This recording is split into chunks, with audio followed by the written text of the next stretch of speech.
What's up, Fort Huachuca? Welcome back to Kicking It with Kuhling.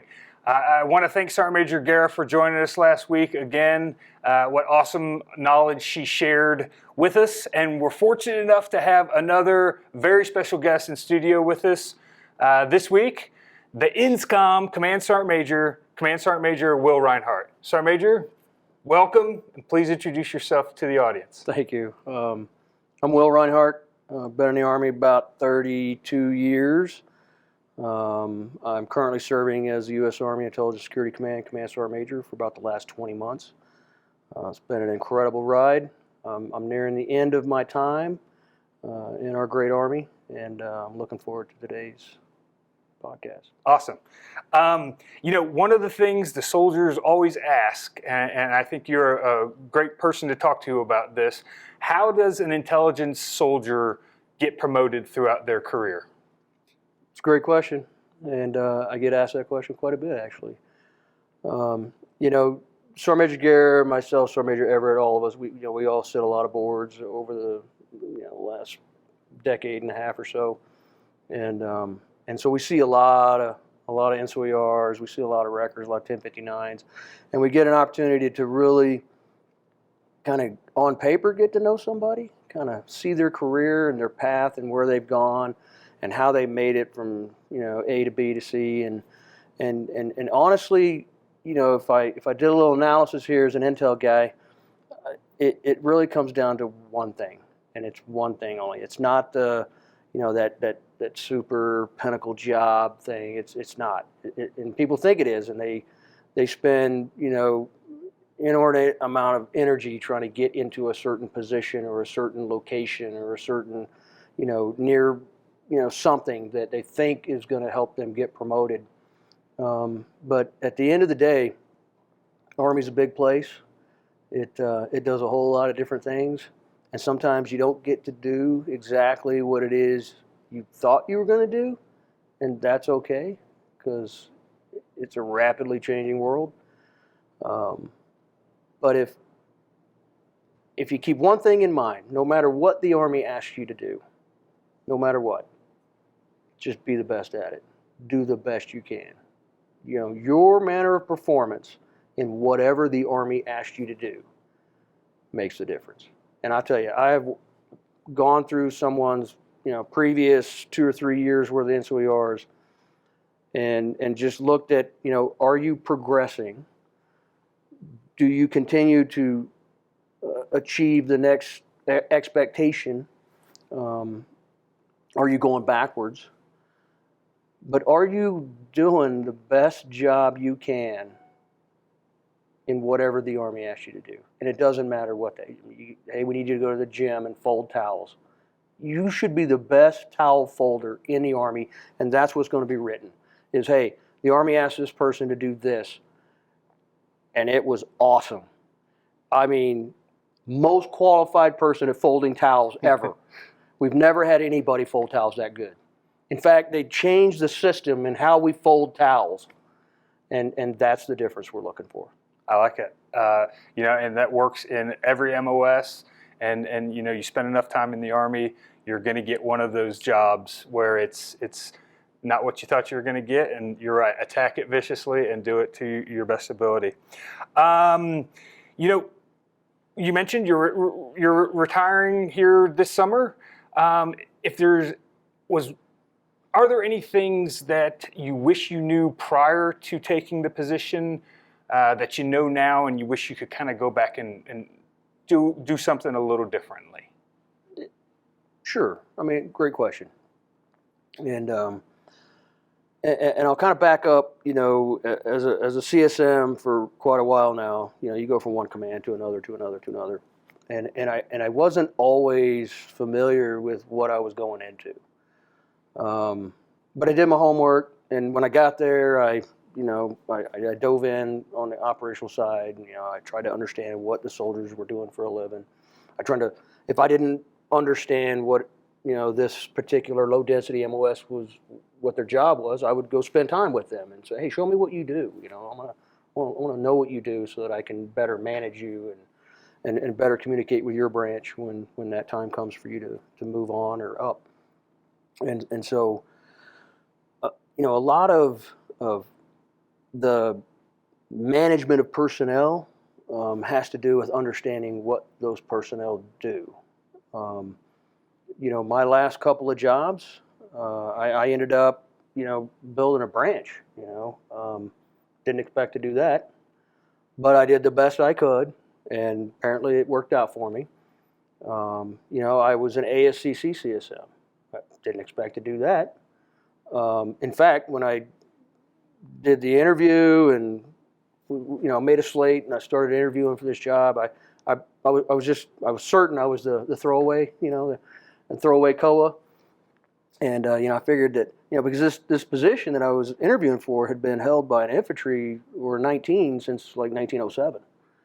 I'd never had anything other than one of those 2 or 3 MOSs. It was always maneuver, combat arms, and so when I was interviewing for, the officer that was interviewing me was a very senior infantry officer. He'd been in infantry his entire career, and prior to becoming an officer, he was an enlisted infantryman, and so we had a long history. About 37 years in the infantry regiment. I'd never served in the infantry regiment, and so I just figured I was I must have been a throwaway on the list. They needed we need another guy. You got to fill out this list, so they put Reinhardt on there. He'll be good. He'll do well. He ain't gonna get selected. It'll be great. And so, so I do this interview, and a couple days later, the guy calls me back, and he's like, "Hey, man, you're my guy." I about dropped the phone. I was like, "What?" And he's like, "Hey, you there?" I was like, "Yeah, I think." What was that, sir? And he's like, "Yeah, you're my guy." I was like, so later on, I asked him. I was like, why? Why'd you pick me? And he says, he said, the interview, it was good. I had 5 control questions in there that I didn't tell you about. You're the only one that got them all right. And quite frankly, you fill a lot of gaps. He says, look around me. I got a logistician as an XO. I've got a PSYOP officer as an aide-de-camp. I've got a chief of staff that's an MI06. He says, I surround myself with people who fill gaps. And I thought, wow, that's pretty smart, smart guy. Because, you grow up in the intelligence community, and everybody around you is an intelligence person. All the support that goes around, the leaders are intelligence people for the most part. And very few enablers are, in that, the close circle, the small circle. So it was kind of eye-opening. And then when I got into this job, what do I wish I had known? I wish I would have spent, and I've spent time in escom units, but to sit in this position and see the breadth and the depth from the operational to the tactical level across all disciplines of intelligence on a global scale was quite awesome. And just understanding some of these niche capabilities that ENSCOM brings to the Army. Because if you think about it, whether it's JWICs and classified networks, whether it's high-end strategic level human collection, whether it's special populations of service members, I mean, we have such niche capabilities that we provide to the entire Army and the Joint Force that some of it I was just unaware of. I kind of had an idea, but to really come into the position and get a deep dive and go out and visit these folks and see what we really do for our Army and the Joint Force was pretty awe-inspiring. And part of me was, I felt like I probably should have maybe done a little more homework as I was moving through these ENSCOM units. As I was in FORSCOM, I wish I'd have known more about ENSCOM. As I was in, the operational and strategic force that I've served in, I didn't realize how much this organization was embedded in our Army and Joint Force. So, awesome, definitely, yeah. And I'm thankful that you and there have been others that have, as MI soldiers, served in some of those positions that are outside of the mold, crushed it, and now the Army continues to put the right people in some of those positions. 18,000 soldiers and 17 MSCs throughout ENSCOM. Kind of awesome. How would you like to get soldiers to ENSCOM? So, honestly, it is I don't think we have a problem getting soldiers there, but sometimes we get soldiers that we're like, I'm a tactical guy or gal. I need to be in the BCT, MICOs or whatever. I need to be out of the. And then they get there and they kind of get a clue and they realize, oh wow, okay, there's a little more impact here. There's a little more of a, it's a broader reach, and they start to realize that down there, they did a great job. They made a difference at echelon. Certain places within escom, you can make an impact for the Army. And then just the niche capabilities, the different, specialized things that we do. We have the only aerial ISR brigade in the Army. We have the only HUMINT, AOG. It's the only one of its kind. National Ground Intelligence Center. It's the only one of its kind. There are things that we do that as an intel professional, one stop in ENSCOM, you're going to see a piece of the Army and a piece of the intelligence community that is tied into every other intelligence apparatus across the federal government, across DOD, across the Army. It will only make you a better intelligence professional and open your aperture as to what the realm of possibility is in your career.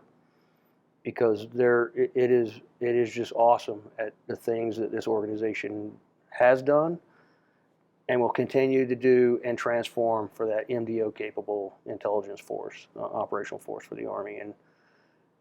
And if you are one of those that say, I don't ever want to serve in ENSCOM because it's just not cool, you're missing the boat. You are going to hamper yourself professionally, not only while you're in the Army, but post-career.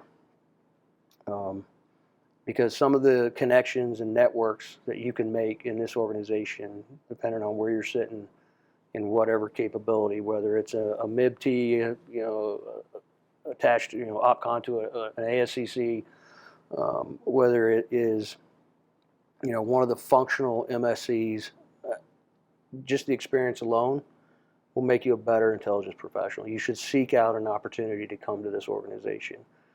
Whatever your intelligence discipline is, we have an organization that you'll fit right into, and it will upgun your skills and your future. Agree fully. I've been fortunate enough to spend majority of my career in SCOM, so I've seen it kind of all over the globe. Last question I have for you, Sergeant Major, and it's one I like to ask all the senior leaders when I get the opportunity. If you can snap your finger and all of your NCOs did this one thing a whole lot better, what would that be? It's a good one. That's a really good one, and I'm glad you asked. It's something that I wish I had when I was a private, and I did. Not at first, but I did later on. And every soldier in the Army will remember two people.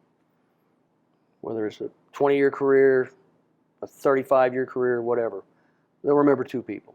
The best leader they ever served with, and the worst one. I need NCOs today to actively seek out better ways, more intuitive, adaptive, creative ways to take care of their soldiers. The days of just beating people down to force them into submission, it just doesn't work. It doesn't. There's a time and a place for everything. I have found over the years the best way to get soldiers to do what the Army needs them to do is to have a leader that inspires them to do it and takes care of them. Because if you take care of your soldiers, they'll take care of you and the mission.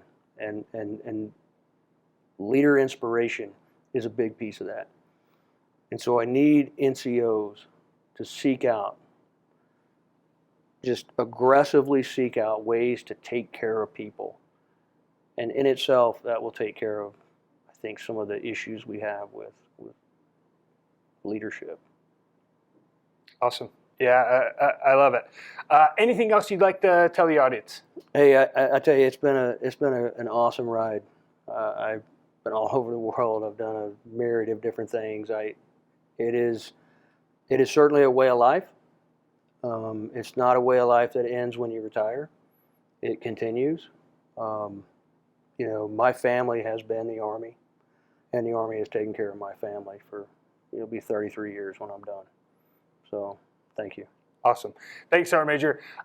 Thank you for joining us. You know, NCOs, leaders, be that best leader for some soldier or multiple soldiers. You have that opportunity. Thanks for joining us. Hope you enjoyed it. Stay safe.